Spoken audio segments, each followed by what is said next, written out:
Sim, chegou o momento aguardado, esperado, o final dessa história maravilhosa. O capítulo que encerra essa história é pra chorar. É pra chorar, que história linda.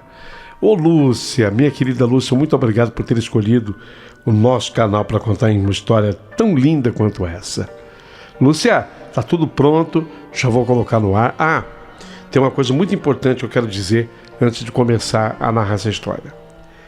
A Lúcia, no final dessa história, atenção, no final dessa história, a Lúcia vai dar uma notícia muito importante para quem foi diagnosticado com Alzheimer, tá? Então presta atenção, ouça a história. No finzinho dessa história hoje, haverá uma notícia muito importante, oficial, dada. Essa notícia será dada pela Lúcia, nosso ouvinte, a respeito de quem sofre com Alzheimer. Não vou dizer mais nada, só isso. Então você vai ouvir a história inteira. Se puder, esteja com o gravador do celular preparado para você gravar esse finalzinho da história. Quem tem na família alguém com Alzheimer ou alguém na família que foi agora diagnosticado com Alzheimer, tá? É uma notícia muito importante no finzinho da história. Ok? Agora um pedido muito especial. Seja membro do canal. É muito importante para mim. É muito importante para o YouTube.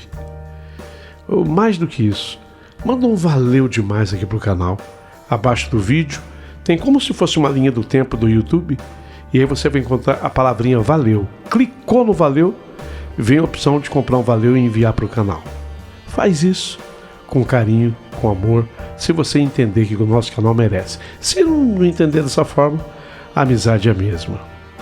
Um detalhe, eu queria que você visitasse o nosso outro canal. Queria que você fosse lá, na Verdade Cada Um, onde eu estou publicando histórias incríveis. Sabe aquelas histórias da meia-noite, o pessoal que tem falta da história sobrenatural? Agora eu publico todas as histórias da meia-noite lá. Mistérios da Meia-Noite. Perfeito? Ô Paulo, mas como é que eu faço para ir nesse outro canal seu? Você vai digitar aí, Paulinho Boa Pessoa, A Verdade de Cada Um, ou abaixo aqui do vídeo tem o link que te leva direto para lá. Perfeito? Isso posto, prepara o seu coração para as coisas que eu vou contar. Porque o último capítulo dessa história fantástica aqui no canal acabou de começar. Rádio Emoção, Paulinho Boa Pessoa. A Verdade de Cada Um.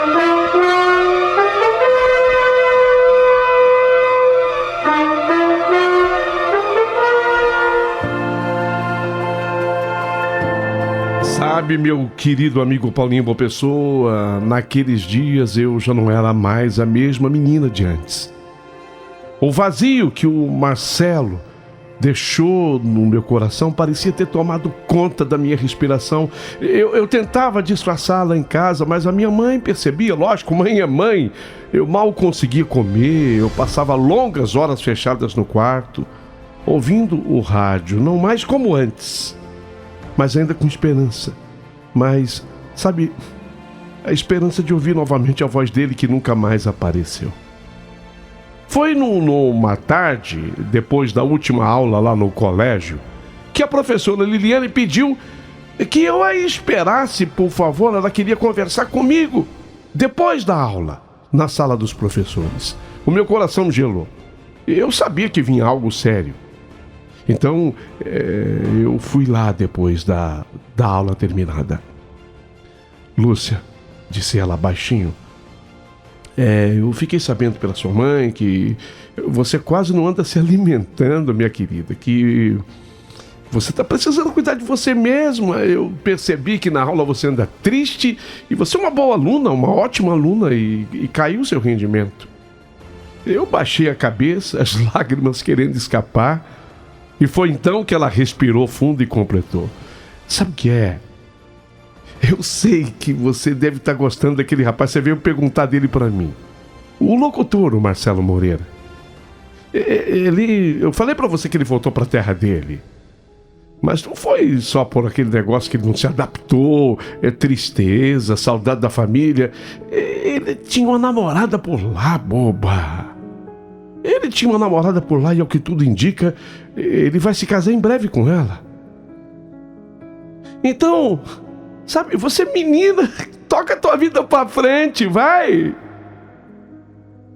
Quando a professora falou assim, eu senti o chão fugir dos meus pés. O coração disparou e doeu como se eu tivesse levado uma pancada. Eu quis acreditar, eu quis duvidar, mas eu não tinha forças para nada. A professora continuou como quem desejasse me proteger. É duro, eu sei, mas você é tão menina e precisa pensar nos seus estudos, no seu futuro. Eu balancei a cabeça em silêncio, mas dentro de mim a voz era clara. Eu não queria futuro nenhum sem o Marcelo. Ainda assim o tempo implacável seguiu e eu, sem querer, fui sendo puxada para um outro caminho. Alguns dias depois, de novo, quando a última aula terminou, eu juntei coragem e pedi para a professora Liliane: professora, a senhora pode me ajudar numa entrevista com o seu Marçal, o seu marido, dono da rádio. Eu queria conhecer melhor aquele lugar. Ela arqueou a sobrancelha, surpresa com meu pedido, mas sorriu. Talvez tenha pensado que aquilo me ajudaria a ocupar a cabeça. E foi assim, numa tarde quente, que eu pisei pela primeira vez na rádio, mas não como ouvinte, nem como visitante. Eu tinha outros interesses. O cheiro de papel, o café coado, o calor das válvulas dos aparelhos. Eu estou falando de 1976. Era tudo valvulado mesmo, né, Paulinho? E tudo aquilo me fascinava. Então eu me apresentei para o senhor Marçal, o dono da emissora, o marido dela, o homem de fala firme, mas de olhar bondoso. Expliquei para ele que eu estudava à tarde, que eu era aluna da esposa dele, e que eu amava escrever, e eu queria trabalhar. Ele riu baixo, como quem não acreditava muito naquela menina de uniforme. Eu estava com o meu uniforme da escola, mas vendo o meu jeitinho, a minha humildade. Faz o seguinte, tudo na vida a gente tem que começar, né, garota? E foi assim que começou tudo. De segunda a sexta-feira, eu saía do colégio às 17h15, passava em casa para deixar meus cadernos, e aí eu corria já com outra roupa para a rádio. E comecei a ajudar, arrumando fichas, atendendo recados, separando correspondência. A Vilma Santos, a moça que foi substituir o Marcelo, era para ela que eu trabalhava na produção, atendendo os telefones. E quantas vezes eu tive que atender alguém perguntando: e aquele rapaz que trabalhava aí, aquele da voz bonita? Ah, meu Deus, como eu gostava daquele rapaz. Às vezes críticas até para a coitada da Vilma, que não tinha culpa. E foi assim, pouco a pouco, que eu deixei de ser só ajudante, e aí eu fui oficializada produtora. Eu me sentia parte agora de um mundo mágico. Produzir era preparar sonhos para que alguém desse voz a eles. E no fundo, eu sabia, o Marcelo, ele havia sido a faísca que acendeu esse fogo em mim. Mesmo longe, mesmo sem saber disso, ele havia deixado uma herança, o meu amor pelo rádio. E agora, além do trabalho, eu seguia também meus estudos. Eu me arrumava com cuidado, colocava meu uniforme, passado a ferro pela mamãe, e às 13 horas já estava entrando pelos portões altos e verdes daquela instituição de ensino. Ficava lá até às 17h15. E quando o sino ecoava pelos corredores longos, que eu ouvia as vozes dos alunos, era meu cotidiano, um compasso de rotina, eu tinha minha obrigação com a rádio. E comecei a ganhar o meu salário. E aquilo me ajudou. Eu comecei tímido, ajudante em coisinhas simples, lógico. Mas eu fui crescendo. Com o tempo, ali dentro, o dono da rádio o Dr. Marçal, com muita delicadeza e sabedoria, passou a confiar mais em mim. Ele dizia que eu tinha seriedade no olhar e minha pontualidade era coisa rara para alguém tão jovem. Um dia ele comentou: sabe, Lúcia, o que eu mais admiro em você é o seu amor pelo trabalho. Você demonstra esse amor e isso me agrada muito. Siga assim, que eu sinto que você vai longe. Lembro-me bem da primeira vez que ele me chamou lá na sua sala, numa tarde abafada de verão. As janelas estavam abertas, mas ele me fez esse elogio. Lúcia, aqui você não é mais agora uma ajudante. Você já é considerada parte da família da emissora. Essas palavras me incentivaram muito. Não demorou muito, eu concluí o meu colegial. Mas eu queria mais. Busquei a faculdade de uma cidade vizinha, viajei todos os dias e acabei fazendo aquele curso de letras. Não foi fácil. O ônibus vivia lotado, aquela coisa da correria, o perigo das estradas. Mas eu fui tocando. Sabe, falar que eu esqueci o Marcelo era mentira.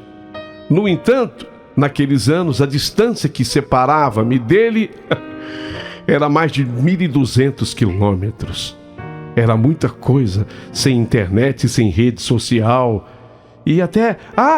o telefone eu ajudei a comprar lá em casa. O telefone havia chegado. Quando eu via a música Outra Vez, do Roberto Carlos, era inevitável. Parecia que cada verso tinha sido escrito para mim. Especialmente quando o Roberto cantava: você é a saudade que eu gosto de ter. Era exatamente isso. O Marcelo era a saudade que eu cultivava. Não havia ressentimento, não. Apenas uma nostalgia doce e constante que me lembrava do meu primeiro grande amor. E ele era o muito mais, lembra? Slogan que ele criou: Marcelo Moreira, o MM, muito mais você. Assim ele ficou conhecido no rádio. Aquela voz grave, bonita.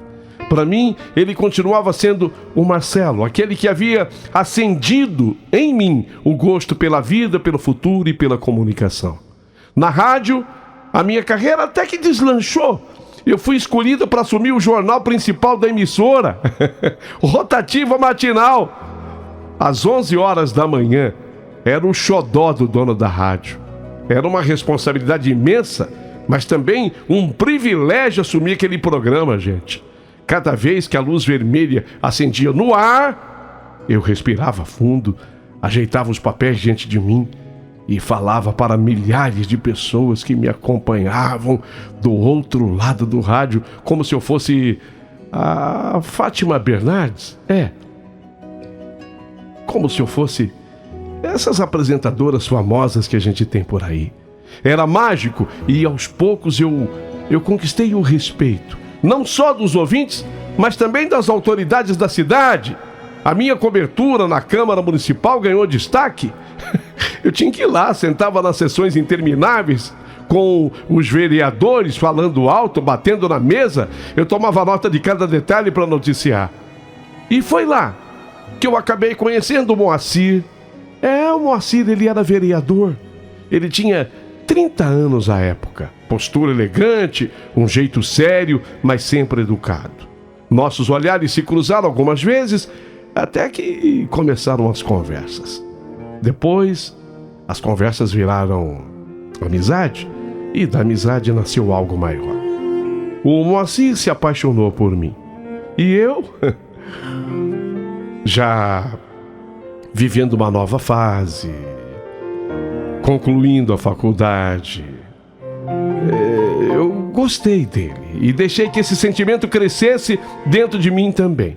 Namoramos, sonhamos juntos e 2 anos depois decidimos nos casar. Eu tinha 24 anos quando me casei com Moacir. Corria o ano da graça de 1985. Aquele casamento foi uma verdadeira celebração. A igreja estava adornada com flores brancas, rosas vermelhas. As janelas deixavam entrar a luz da tarde que iluminava o meu vestido simples, mas de uma delicadeza que emocionava. Ao caminhar pelo corredor central, eu via os rostos marejados de lágrimas dos meus pais, orgulhosos, felizes. E havia algo mais especial. Seu Marçal, o dono da rádio, e a professora Liliane, aceitaram ser meus padrinhos de casamento. Ver os dois ali, no altar, foi como um símbolo de continuidade, de que a vida sempre encontra um jeito de seguir. A vida é assim, sempre dá um jeito de seguir. No momento em que a professora Liliane me abraçou, me cumprimentando lá no altar, ela disse baixinho: Lúcia, eu estou muito feliz porque o destino reservou para você um caminho bonito. Eu ainda lembro aquele dia, eu te encorajando, lembro que você estava toda abatida devido àquele menino, o Marcelo, né? Marcelo Moreira. Você vê como é que tudo passa, meu amor. Eu desejo que você seja muito feliz. Eu não sei porquê, mas quando a professora Liliane falou assim comigo, lógico que eu lembrei do Marcelo. Na verdade, eu não tinha esquecido nada dele. Ele ainda era aquela pessoa da qual eu jamais havia me esquecido. Afinal de contas, é como a gente sempre fala, o primeiro amor a gente nunca esquece. Foi uma coisa simples demais. Os nossos contatos. Não houve sequer a malícia entre mim e ele. Não houve, mas houve a pureza de um amor, uma coisa delicada e verdadeira. Mas que coisa, eu nunca mais havia escutado falar dele, e parecia mesmo que a nossa história havia terminado e que o Marcelo fora aquele amor da minha adolescência. Como disse, o primeiro grande amor da minha vida, que acabou sem aviso e de maneira muito triste, porque esse fim ocorreu devido a uma doença. E até o preconceito, o desconhecimento sobre essa doença. A pergunta que me restou naquela hora ali no altar: olha, eu casando com outro, será que ele ainda pensa em mim? Ele nem imaginava que, apesar do pouco tempo que nós estivemos juntos, ele havia sido capaz de grandes mudanças na minha vida, até mesmo influenciou na minha profissão. Eu não podia negar que o rádio entrou na minha vida através da nossa história. Bem, aí a nossa festa foi bonita de casamento, sabe? Meu marido era vereador, tinha grande prestígio. A festa foi bonita, uma festa de respeito.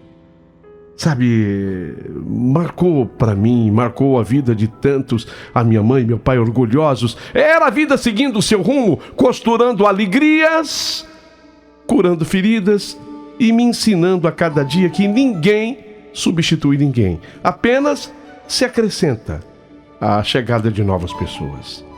Marcelo Moreira ainda era um nome guardado do meu coração. Não com tristeza, não, mas com aquela saudade que eu já tinha aprendido a cultivar. Repito a frase da música: você é a saudade que eu gosto de ter.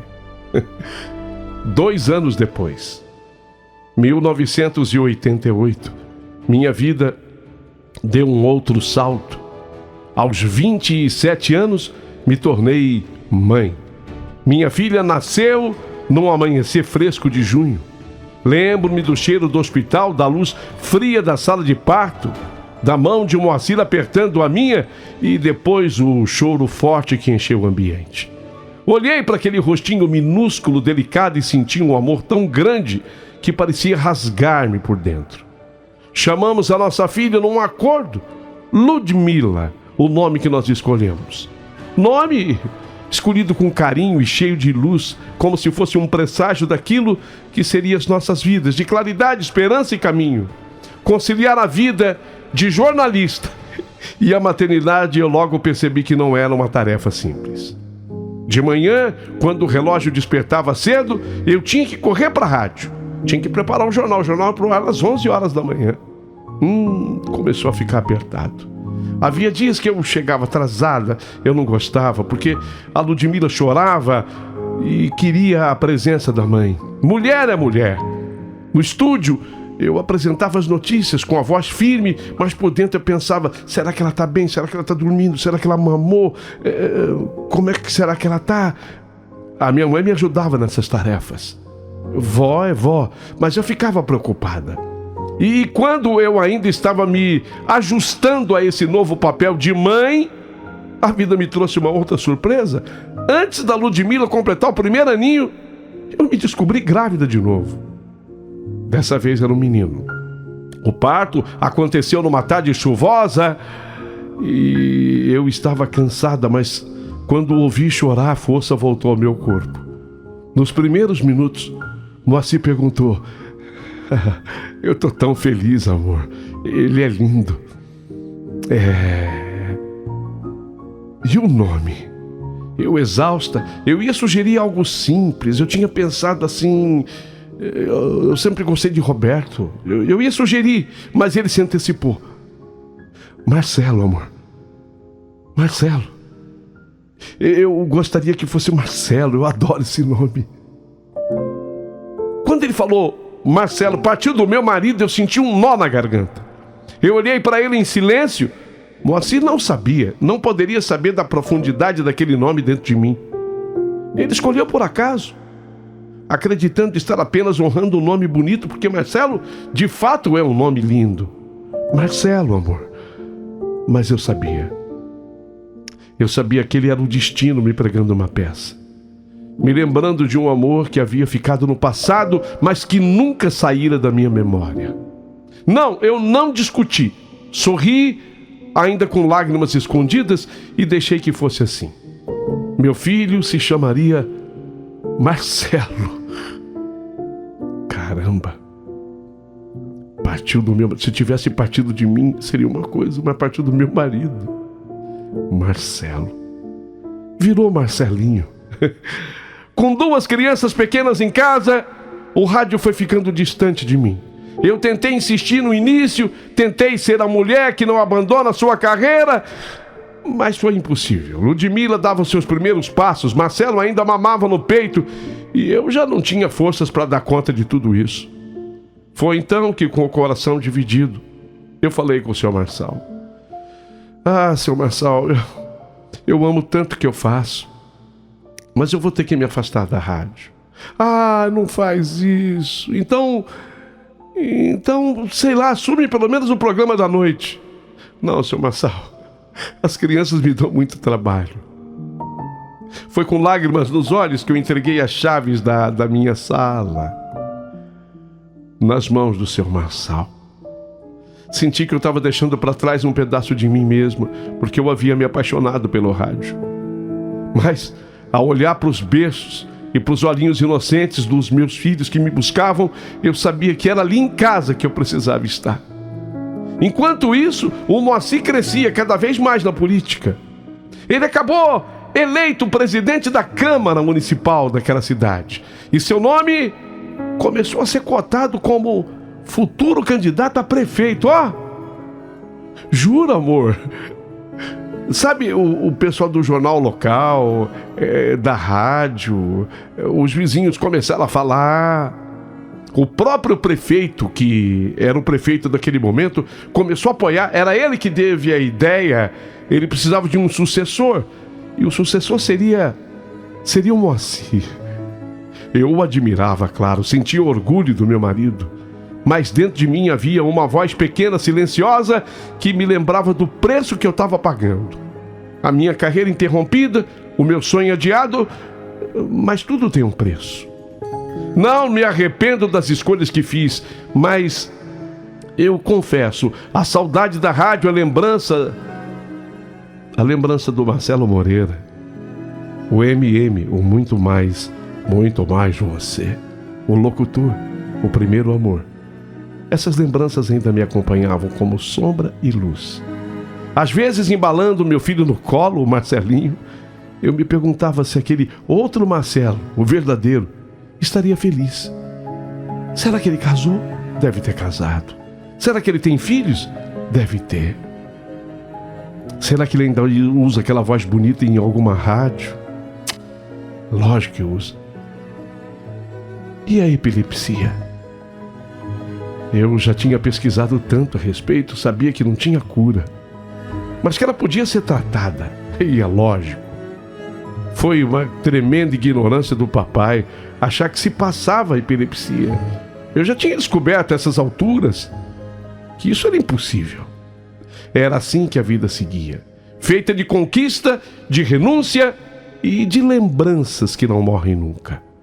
Naquela eleição, parecia tudo encaminhado por Moacir ser o candidato da prefeitura, apoiado pelo prefeito da época. O prefeito apostava todas as fichas no Moacir.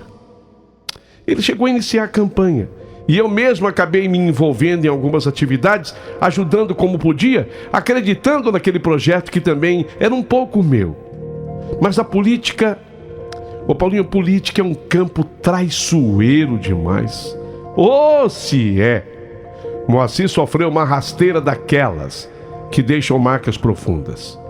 O prefeito, que até então lhe garantia apoio, fez um outro acordo nos bastidores. E no momento decisivo, quando nós estávamos certos de que ele seria confirmado como candidato, aí veio o golpe. Ele foi avisado em cima da hora que não teria mais a indicação do prefeito. Entrou na convenção do partido como candidato e saiu de lá derrotado, sem sequer poder lutar. O baque foi imenso. Foi tão duro que eu também senti a dor daquela traição, porque eu vivia intensamente cada passo ao lado dele. Mas para o Moacir foi ainda mais devastador. Tão desgostoso ficou que ele tomou uma decisão radical. Não quero mais ficar aqui. Nós vamos embora, Lúcia. Eu já falei com um primo que eu tenho no Rio de Janeiro. Nós vamos para lá. E assim, naquele ano de 1993, nós nos mudamos para o Rio de Janeiro. Eu ainda era nova, muito nova, quase 33 anos. Faltava um mês para o meu aniversário. A minha filha mais velha tinha 5, o Marcelinho com apenas 4. E resolvemos partir levando conosco não só malas, mas também decepção e o peso da injustiça. E foi dessa forma que nossa família, marcada pela traição política, se mudou para a cidade maravilhosa em busca de um novo recomeço. Chegar ao Rio foi como desembarcar num outro mundo. A cidade era grande, barulhenta, cheia de movimento, e nós, vindos de uma decepção tão amarga, tentávamos encontrar algum rumo no meio daquele caos. Moacir, advogado por formação, então ele encontrou trabalho num escritório de advocacia.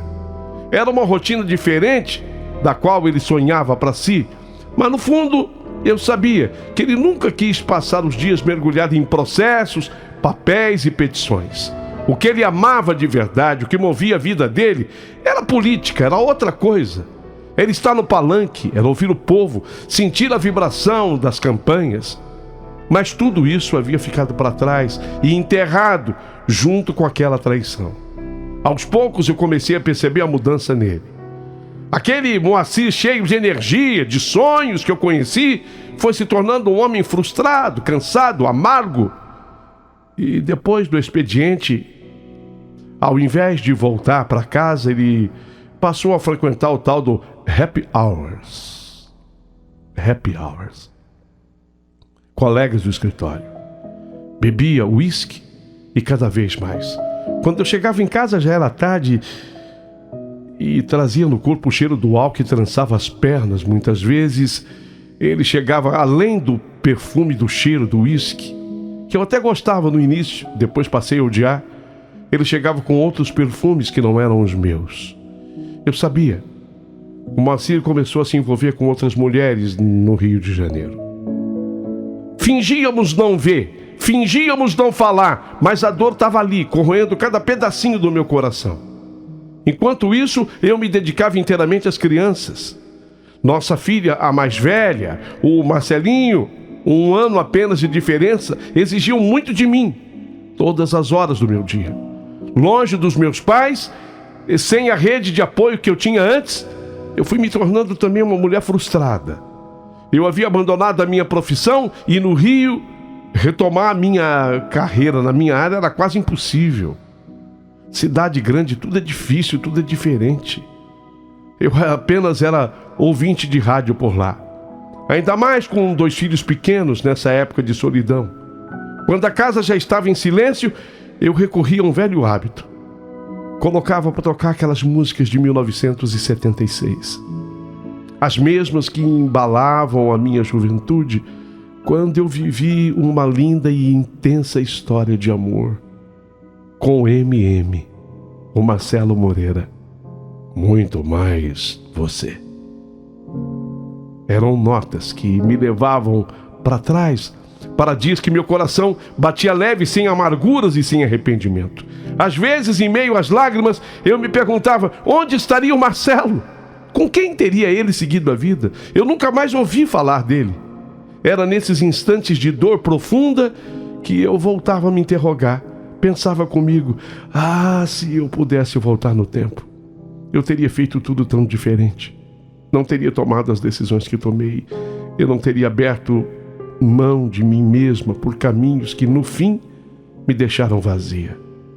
Eu olhava para o Moacir, meu marido, cada vez mais distante, e sentia como se entre nós tivesse erguido um muro invisível. Eu estava só, no meio de uma cidade imensa, só nos meus pensamentos, só nos meus arrependimentos, só nas minhas lembranças que teimavam em me visitar como um fantasma do passado que nunca morreu dentro de mim. Os anos no Rio foram me pesando nos ombros como pedras. Eu, que um dia sonhei ser uma jornalista reconhecida, me via limitada às paredes de casa, vivendo a rotina de uma esposa solitária e de uma mãe que só cuidava dos filhos. Mas o sentido parecia sempre escapar pelas mãos. Moacir, cada vez mais afundado na vida de advogado e nos copos de bebida dos bares da cidade, foi me deixando cada vez mais sozinha. As ausências se tornaram uma rotina, os olhares se perderam, os abraços rarearam, e eu sabia das traições dele, sabia das mulheres com quem ele se envolvia, com quem ele buscava anestesiar a própria frustração. E eu suportava em silêncio. O tempo corria, as crianças cresceram. Ludmila, tão esperta, tão cheia de vida, Marcelinho com aquele sorriso e seu jeito calmo, eles eram meus consolos. Eu me agarrava aos dois como quem se agarra a uma tábua em alto mar. Mas ainda assim, no fundo, a tristeza me corroía. Foi nesse tempo que perdi o seu Rubens, meu pai. Nossa, a dor foi imensa. Ele sempre foi meu porto seguro, apesar de, com a sua ignorância, coitado, ter me afastado do Moacir. Mas eu não posso responsabilizar o meu pai. Eu também era tão ignorante na época. Quando eu recebi a notícia da morte do papai, eu senti como se uma parte de mim tivesse sido arrancada para sempre. Minha mãe ficou sozinha na nossa cidade natal e meu coração se dividia. Eu queria trazer a minha mãe para o Rio para cuidar dela, retribuir pelo menos um pouco do amor, da força que ela me deu, mas o Moacir foi contra.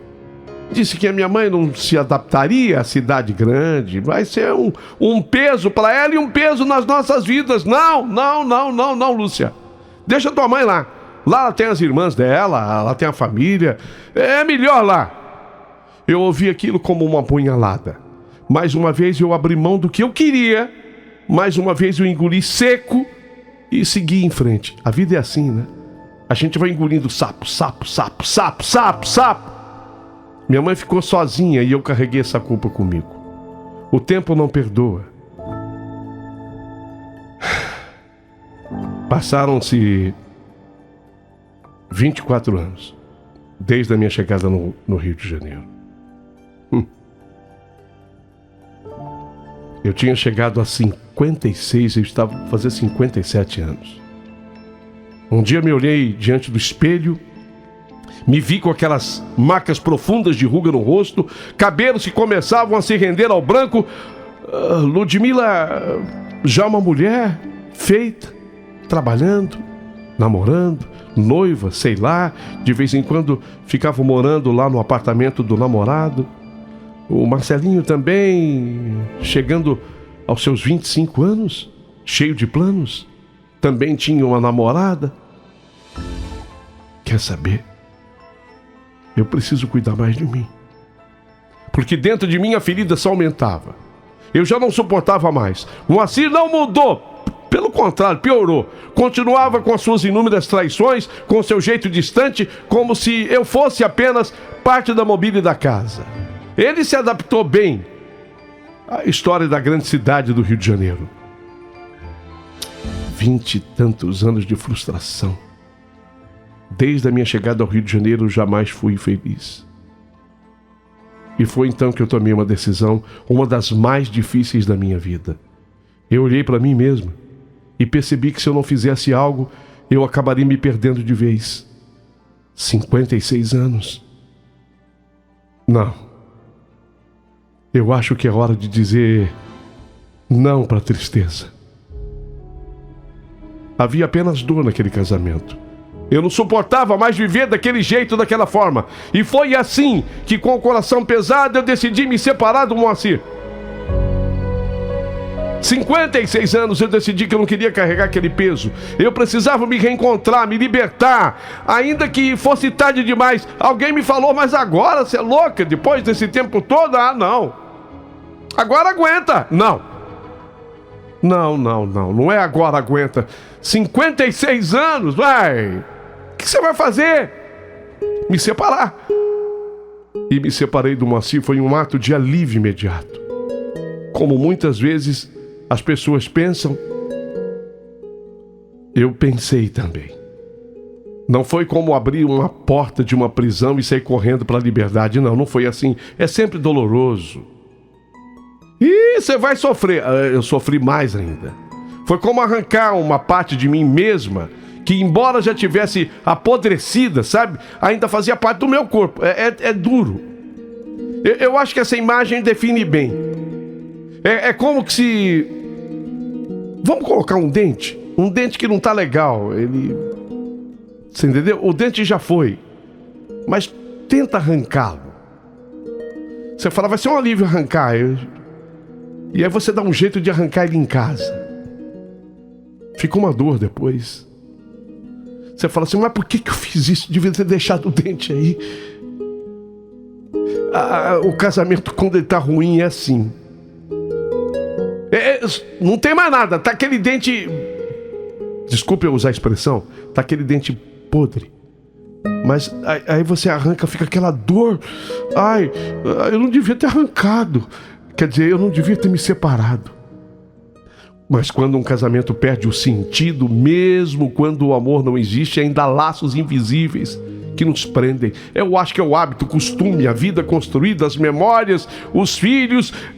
Quase que eu procurei o Moacir para voltar com ele. Romper tudo isso é como atravessar um campo minado. Cada passo dado explode dentro da gente. Os filhos tinham a própria vida deles, a Ludmila, a sua independência, a faculdade, planos. Namorado, Marcelinho, idem, apesar de ser tão doce, agora se tornava também um homem cheio de sonhos e compromissos. Eles já não dependiam de mim como antes. Agora o mundo era deles. Moacir, se sofreu como eu, deve ter sofrido, mas não perdeu tempo, foi morar com uma mulher logo. Como se o casamento tivesse sido apenas um contrato de conveniência. Eu, ao contrário. Fiquei com a solidão, fiquei com o silêncio da casa, com a cama vazia e com a sensação de que parte da minha vida tinha se esfarelado entre os dedos. Foram dias de choro, de olhar para o teto à noite sem conseguir dormir e de me perguntar o que eu havia feito da minha vida, por que eu arranquei esse dente? Eu devia ter deixado. Estava podre, Lúcia. Mas eu devia ter deixado. Lúcia, você ainda existe, você ainda pode ser alguém, você não nasceu apenas para ser o que você é hoje. E foi assim que eu decidi voltar a trabalhar, com 56 anos. Uma vizinha, ela me ajudou. Foi essa vizinha que me deu essa oportunidade. ela conhecia um médico famoso, neurologista renomado, Rio de Janeiro, precisava de alguém para cuidar da assessoria de imprensa da sua clínica na Barra da Tijuca. O nome dele era Dr. Norberto. Aceitei o trabalho de imediato. Eu fiz a entrevista, ele gostou de mim. E naquele momento o trabalho era mais do que uma ocupação, era a chance de me reconstruir. Quando sentei diante dele pela primeira vez na clínica elegante, com paredes claras, livros médicos espalhados por toda parte, ouvi o que ele me dizia sobre sua especialidade. O Dr. Norberto, ele era respeitado no país inteiro e referência num campo delicado e cheio de mistérios. Sua principal especialidade era o combate à epilepsia. Não acreditei. Naquele instante, um arrepio percorreu a minha espinha. A palavra soou dentro de mim como uma sentença antiga, como um eco vindo de 1976. Foi impossível não lembrar do Marcelo Moreira, o meu primeiro amor, aquele que eu perdi justamente por causa dessa doença. O destino parecia zombar de mim. Ali estava eu, tantos anos depois, com as marcas de uma vida que não seguiu o roteiro que eu imaginei. Aquele trabalho na clínica do Dr. Norberto era para mim um renascer em meio ao caos da vida que acumulei. Eu me dedicava com afinco à marcação de palestras, entrevistas dele, conciliações de agenda, pequenos eventos científicos. Cada detalhe era parte de um ofício que me fazia sentir viva novamente. E foi então que apareceu o convite para uma palestra em Dourados, Mato Grosso do Sul, cidade distante do Rio de Janeiro, rodeada de lembranças. Era como se algo antigo fosse despertado em mim. No dia de marcar a viagem com o Dr. Norberto, eu recebi um telefonema da Regina, a minha colega de assessoria. Era ela, Regina, que normalmente acompanhava o médico nas viagens. E meu coração se apertou. Parecia que o destino me empurrava de novo para frente do palco da vida. Não vou poder ir. Você pode ir nessa viagem por mim, por favor, amiga? Lógico. Lógico que eu vou. Eu acompanharia o Dr. Norberto a Dourados. Foi um choque misturado com um turbilhão de sensações. E lá estava eu, simbolicamente voltando para Mato Grosso do Sul. Não, eu nunca tinha estado em Dourados. Eu nunca nem tinha escutado, desculpa. Dourados é uma cidade linda, mas eu nunca nem tinha escutado falar. Quando o Dr. Norberto terminou a sua brilhante explanação lá na sua palestra, o auditório estava em silêncio, sabe? Ele defendeu os tratamentos novos, porque ele é muito atualizado, o médico, Dr. Norberto. As drogas que eram capazes de fazer com que a pessoa que sofresse de epilepsia jamais tivesse uma convulsão. Defendia até um determinado tipo de cirurgia que não levava à cura total, mas que atenuava as pessoas que não resolviam o problema através do medicamento. Ele fez uma palestra para as pessoas interessadas. E aí tem uma hora que ele para na palestra. Eu atento a tudo, levei a água para ele, ele tomou a água, ajeitou assim os óculos e disse com aquela voz serena que Deus lhe deu: pessoal, agora eu quero abrir aqui na minha palestra espaço para perguntas. Quem quiser se manifestar, por favor, levante a mão. A minha assistente, a Lúcia, sou eu, a Lúcia. Ela vai levar o microfone até vocês. O mundo girou dentro de mim.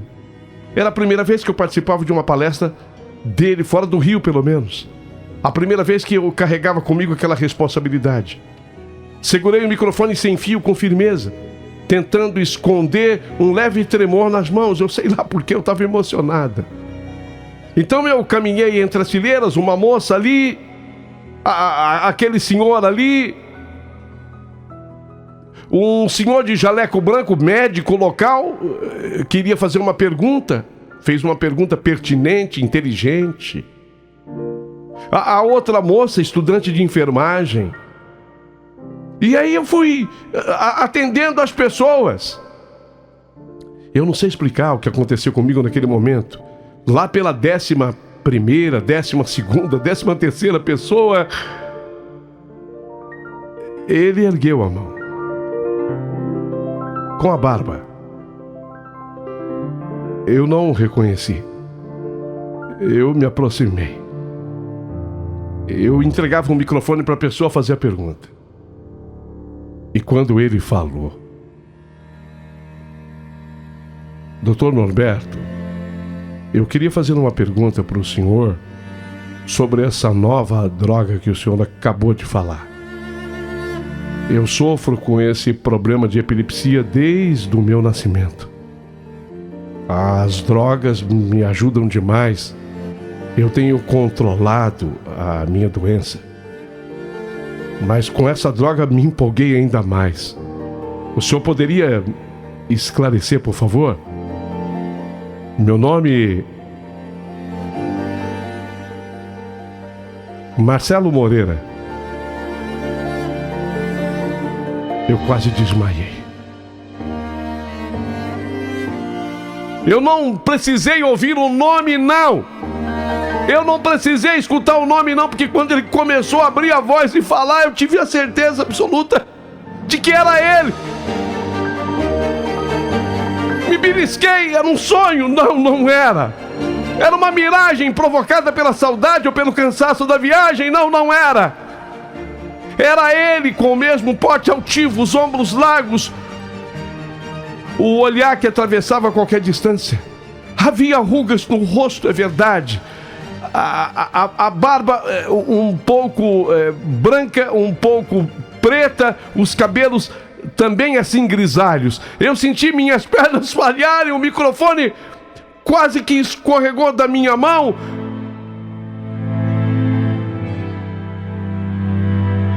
O médico começou a responder. Eu não escutava mais nada. O coração explodindo no meu peito. Marcelo Moreira vivo, real diante de mim. E eu senti o mundo girar. E pela primeira vez em décadas, eu tive a certeza absoluta: o destino não havia acabado. A história dele comigo. O destino não havia acabado, a história dele comigo.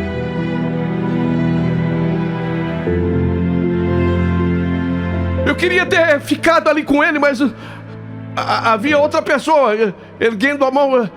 Só um minuto. O Dr. Norberto, ele percebeu. Tá tudo bem, Lúcia? Tudo bem, doutor. A voz já não saiu a mesma. Só que agora não tirava os olhos de onde ele estava sentado. E foi assim até o fim da palestra. Quando o Dr. Norberto encerrou, eu desliguei o microfone sem fio. E eu fui correndo na direção dele, que já estava de pé. Eu olhei assim ao lado. Havia uma mulher do lado dele. Pensei, deve ser a esposa dele. Vi que eles conversaram. Eu pedi então licença.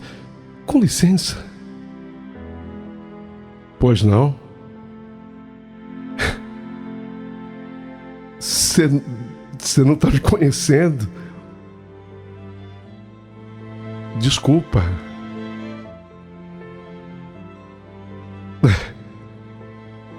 Você quando você tinha 18 anos, que não faz também tanto tempo assim, você foi trabalhar como locutor na rádio da minha cidade.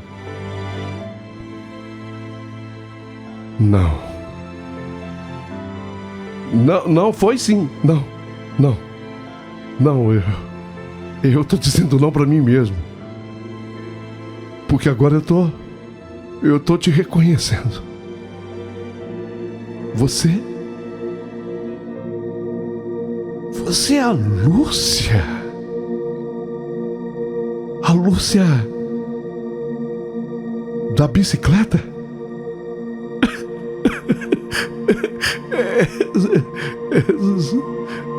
Sou eu? Meu Deus! Eu não acredito, Lúcia! Lúcia, eu não acredito!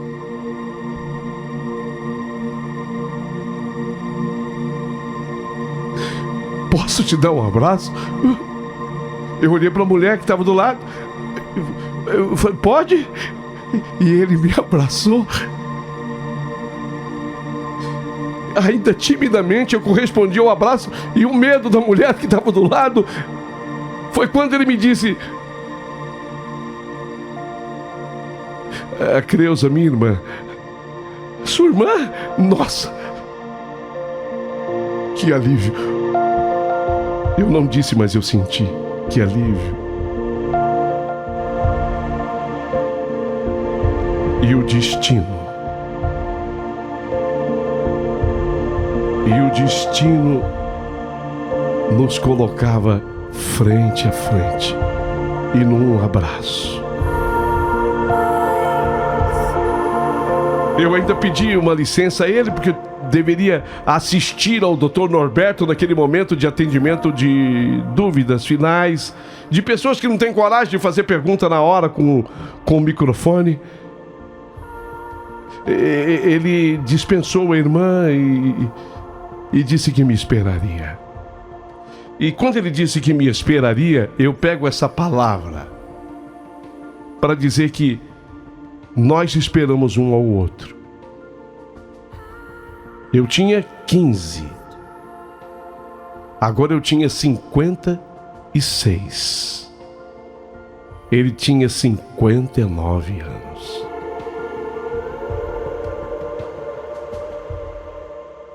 Também ele estava separado.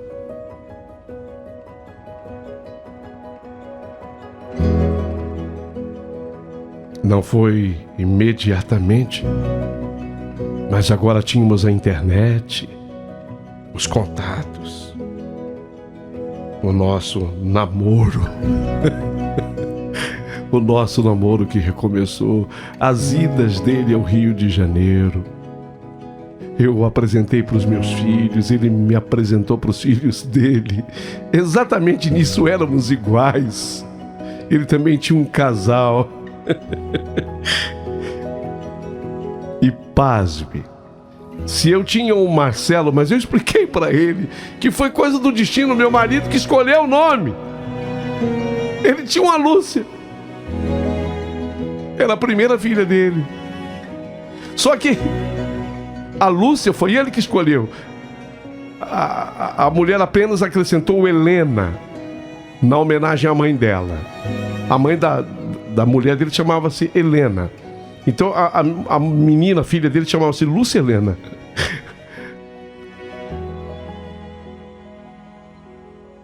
Nós estamos juntos e felizes. Sobre os medicamentos,